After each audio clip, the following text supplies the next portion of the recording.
கர்த்தராகிய இயேசு கிறிஸ்துவின் நாமத்திற்கு மகிமை உண்டாவதாக. கர்த்தருக்குள் பிரியமானவர்களே, இந்த நாளுக்கான சிந்தனை பகுதியை நாம் கொஞ்ச நேரம் எடுத்து சிந்திச்சு பார்க்கலாம். பொதுவாக எல்லாரும் உண்மையான அன்பை யாராவது காட்டுவாங்களான்னு ஏங்குறோம். ஆனால் நாம் சரியான அன்பை யாருக்காவது வழங்குறோமான்றது தான் மிகப்பெரிய கேள்வியே.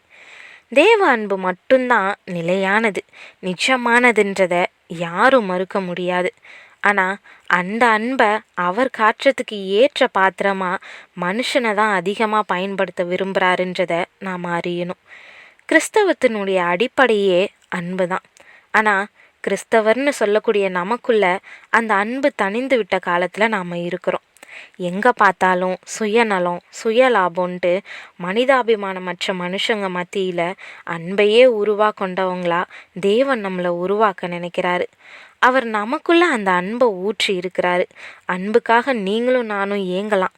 ஆனால் நம்மக்கிட்ட அன்பை எதிர்பார்க்குறவங்களுக்கு நாம் கொடுக்கக்கூடிய அன்பு நிஜமானதாக இருக்குதான்றதை இன்றைக்கி நாம் நிதானிக்க நேரம் எடுப்போம்.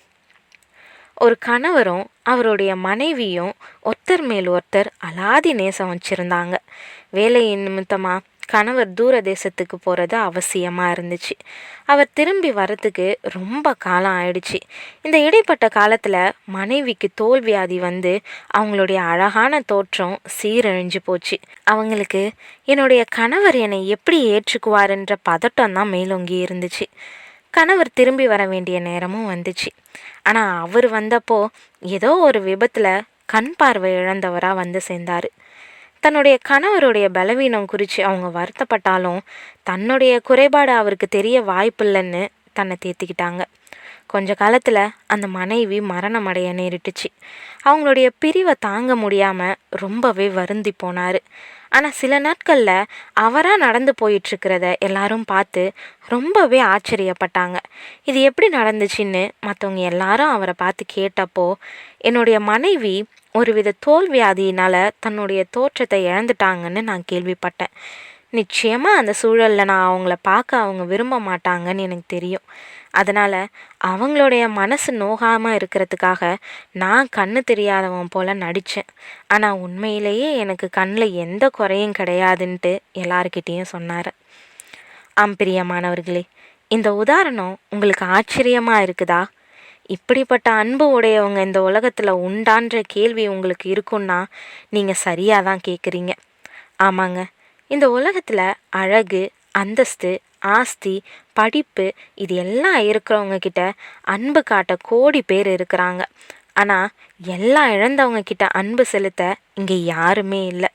ஒரு பெண் அழகாக இருந்தால் அந்த பெண்ணை நேசிக்கிறேன்னு சொல்ல 1000 பேர் வரிசையில் நிற்பாங்க. ஆனால் ஒரு அங்கவீனமான ஒரு பெண்ணை நேசிக்கிறேன்னு சொல்ல யாருமே இல்லை. நல்லா படித்து நல்ல வருமானம், நல்ல உயர்வான உலக மதிப்பை வச்சிருக்கிறவனை திருமணம் செய்கிறதுக்கு பல பெண்கள் போட்டி போடலாம். ஆனால் படிக்காமல் தன்னுடைய உத்தமத்தில் உழைப்பில் வாழக்கூடிய ஒருவனை மணந்து கொள்ள எத்தனை பேர் முன் வருவாங்க? இந்த உலகத்தில் அன்புன்றது மாயம் உள்ளதுன்றதை நாம் அறிவோம். ஆனால் இதை நிதானிக்கக்கூடிய கிறிஸ்தவர்களாகிய நாம் அன்பை யாருக்கிட்ட பெற்றுக்கிட்டோம், யாருக்கிட்ட கற்றுக்கிட்டோம் அப்படின்றத நிதானிக்கணும். தனக்கு பிடிச்சிருந்தா இல்லை தனக்கு லாபமாக இருந்தால் அன்பு காட்டுறதும், அதுக்கப்புறம் தனக்கு இழப்பு இல்லை தேவை இல்லைன்னா தூக்கி எறிகிறதும் உலக அன்பையா இல்லை தன்னையே கொடுத்து நேசித்த தேவ அன்பையா? கிறிஸ்துவின் அன்பை நமக்கு வேதம் தெளிவாக போதிக்குது. நாம் பாவிகளாக இருக்கையில் கிறிஸ்து நமக்காக மரித்ததினாலே தேவன் நம்மேல் வைத்த தமது அன்பை விளங்க பண்ணுகிறார்னு ரோமர் 5:8 அவர் தம்முடைய ஜீவனை நமக்காக கொடுத்ததினாலே அன்பு இன்னதென்று அறிந்திருக்கிறோம், நாமும் சகோதரருக்காக ஜீவனை கொடுக்க கடனாளிகளாக இருக்கிறோம்னு 1 யோவான் 3:16 நாம் வாசிக்கிறோம். இதை தெளிவாக வாசிக்கக்கூடிய நாம் நமக்குள்ளே எந்தவித அன்பை வளர்த்துக்கிட்டு இருக்கிறோம்? மற்ற மனுஷங்க வேணும்னா மாய்மாலமான அன்பை தவறானவங்க கிட்ட கற்றிருக்கலாம். ஆனால் நீங்களோ இவ்விதமாய் கிறிஸ்துவை கற்றுக்கொள்ளவில்லைன்னு எபேசியர் 4:20 வேதம் நம்மளை பார்த்து கேட்குது. தேவன் தம்முடைய அன்பை வெளிப்படுத்தக்கூடிய கருவியா ஆண்டவராகிய இயேசு கிறிஸ்துவை பயன்படுத்தினது போல நம்மளையும் பயன்படுத்த விரும்புகிறாரு.